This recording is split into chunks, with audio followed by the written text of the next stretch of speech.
My name is Lisa, a housewife working at a certain company. I live with my husband Grady. On this day.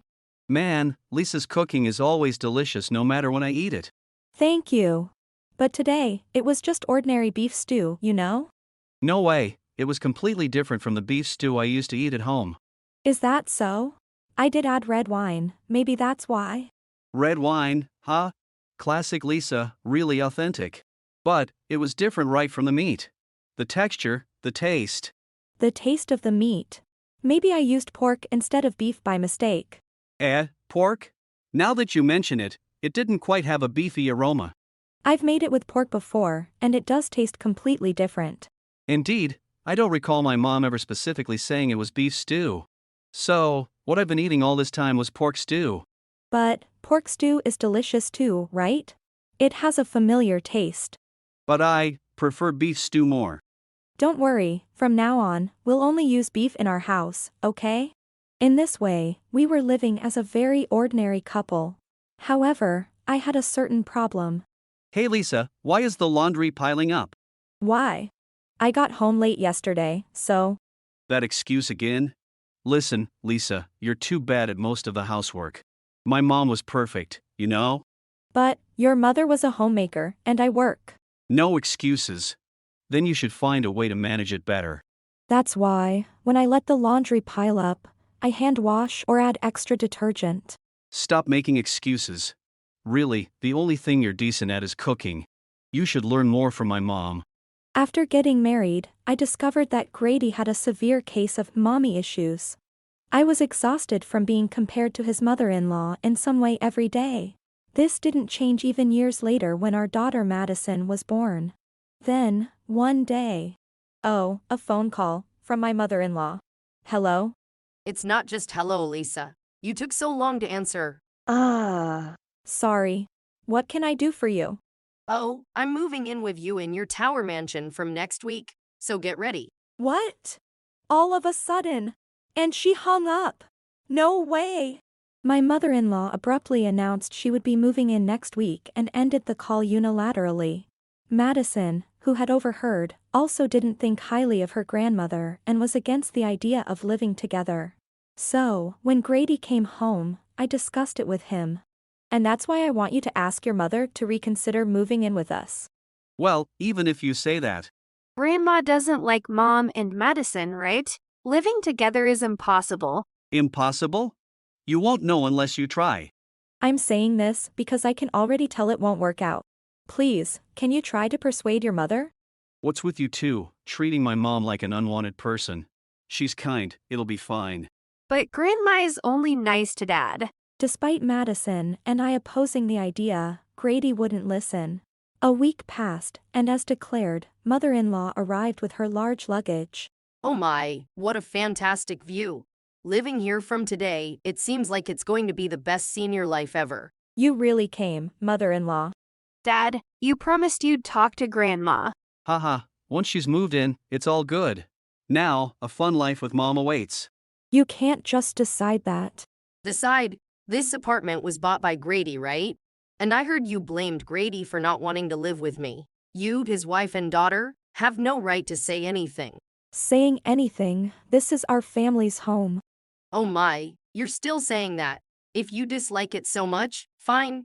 Both of you, leave this place immediately. What? Why are you saying this all of a sudden? It's only natural.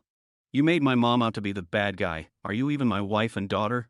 Just like Mom said, you two have no right to speak. Pack your things and leave. Dad, that's terrible. Terrible. That's what you and your mom are. Speaking ill of me and not wanting to live together.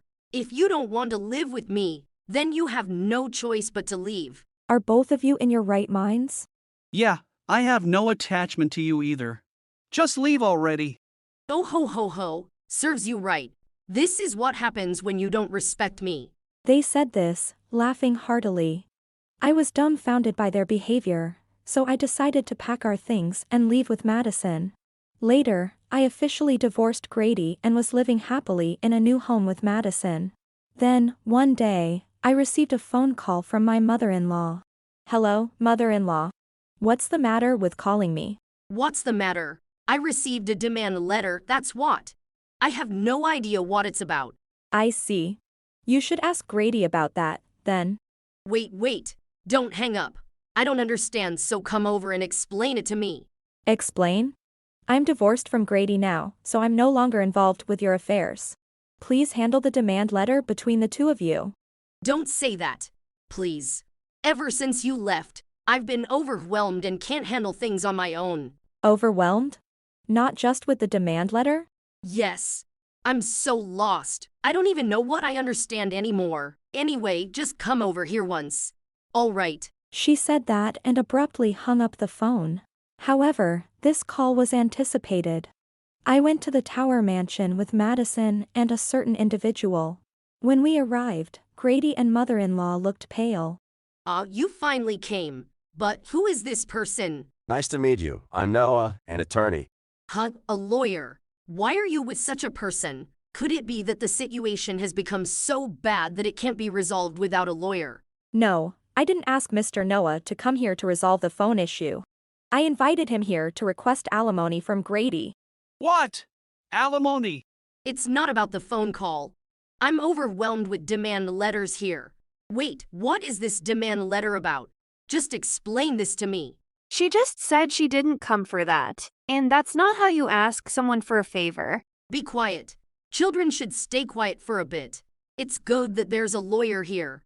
You explain what this is about. That's really not the way to ask someone for help. Also, haven't you read the contents of the demand letter? I read it. I did, but I don't understand it. Oh, maybe you can't read a demand letter even though you're a lawyer.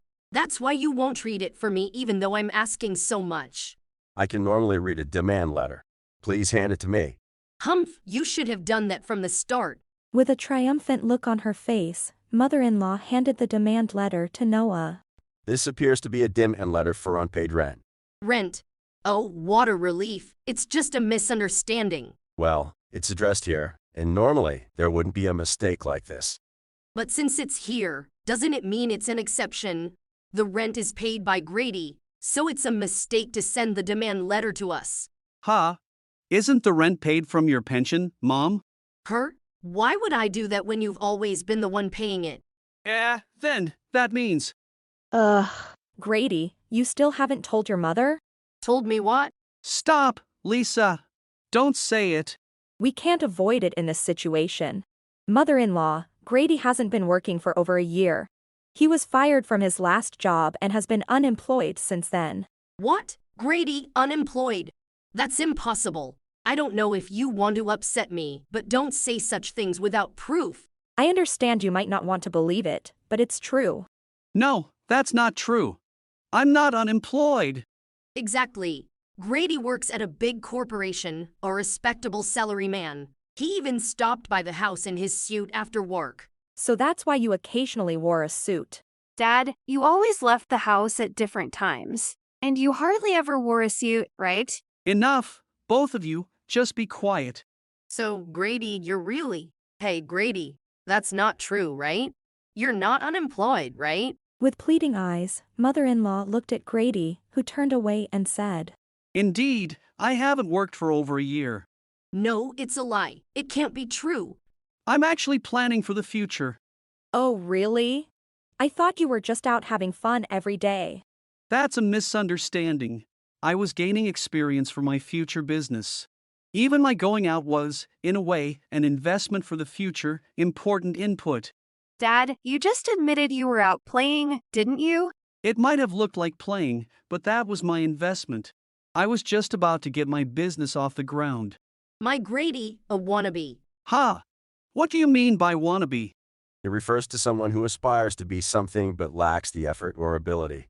Though, in this case, I think it's more of an excuse. No! Insights from my play will lead to business success. So what if I'm behind on rent? I'll soon be a man making a fortune. So it's fine to use a few years as input for that. Stop. Don't try to justify your playing any further. Dad, you always try to look good in front of Grandma. Well, whether that's true or not doesn't really matter. Lisa has inheritance and passive income from real estate investments. Grady has been relying on that and even embezzled from her funds, as our investigation found. What? No way, You knew about that. Grady, you can't be using your wife's savings. Tell me it's not true. Unfortunately, this is reality. I might have overlooked just the alimony. But using the money my parents left me, I can't forgive that. So, I'm demanding the return of those funds and alimony from Grady. Return of the funds. How much do you think that'll be? You need to take responsibility for squandering that enormous amount. Also, I was deeply hurt by your mother's harsh words. I'll be claiming damages for her verbal abuse. Verbal abuse. I didn't mean to. Grandma, it's not about what you intended. It matters how the other person feels. As I firmly stated my intention to sue, their faces gradually grew pale. Okay, I understand, I was wrong. I apologize for everything up to now. And from now on, I will work properly, so please, come back to me. Well, it can't be helped. It seems there's no other way. Please, Lisa, Grady is asking to. Let's forget about this incident. You're both again saying things that are so convenient for you. You didn't just hurt me, but also Madison with your cruel words. I hate seeing someone important to me get hurt. I have no intention of forgiving this. Don't say that. Look, Madison must be lonely without her dad, right? I really regret everything, so don't be so stubborn. Yes, Lisa, a wife should be forgiving of such things. If you can't, you might never find anyone else in your life. If forgiving this means being with someone, I'd rather stay single for life. Madison doesn't want to live with dad or grandma anymore.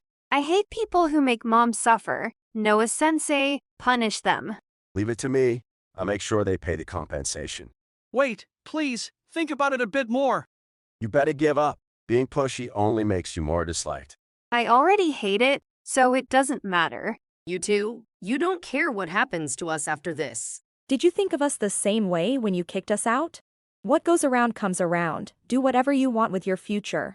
And since this tower mansion is in my name, please leave as soon as possible. Be thankful you weren't kicked out sooner. Act quickly before I call the police, okay? You're taking my money and kicking me out. That's impossible. Please, at least one or the other. I truly don't know how to live from here on out. I beg you to. I'm old. My body doesn't move like it used to. If I break down somewhere, I won't be able to live. Grandma, you were very energetic until just now. You'll be fine. Find a cheaper place to live. If you don't have money, work for it. Stop relying on others besides yourself. From now on, live more independently. If you understand, leave quickly, or I'll really call the police. What are we supposed to do now? It can't be helped. Let's pack up quickly. Thus, Grady and mother-in-law quickly packed their belongings and left the house. Afterward, with the help of Mr. Noah, I demanded alimony from Grady and mother-in-law, and also asked Grady to return the property. Having moved to a cheap apartment after being evicted, they did not have the money to pay these demands and ultimately incurred a large debt to make the payments. Their life in a cheap apartment, initially a concern even on mother-in-law's pension, forced Grady and mother-in-law to work to pay off their debts. However, with Grady being a mere talker and mother-in-law an elderly with no work experience, finding even a part-time job was difficult. Eventually, unable to pay rent, Grady and mother-in-law were evicted even from the cheap apartment, leading to a harsh life of sleeping under bridges and in parks, frightened of debt collectors. As for my daughter and me. Wow, a huge parfait. Thanks, Noah-sensei. Aha, I'm glad you like it, Madison. No, thank you for treating us to these parfaits. It's a small gift for the two of you who have been working hard. Don't worry about it. Lisa, why don't you order something too? It's on me. Thank you, then, I'll have this mini parfait. Mom, aren't you going to have your usual? Don't hold back. I can afford it. Thank you, in that case, the big jumbo parfait. All right then. Wait, big jumbo. Yeah, Mom's still being modest. Modesty. Even with this big jumbo, that's a bit redundant. Embarrassingly, I usually order an even larger size.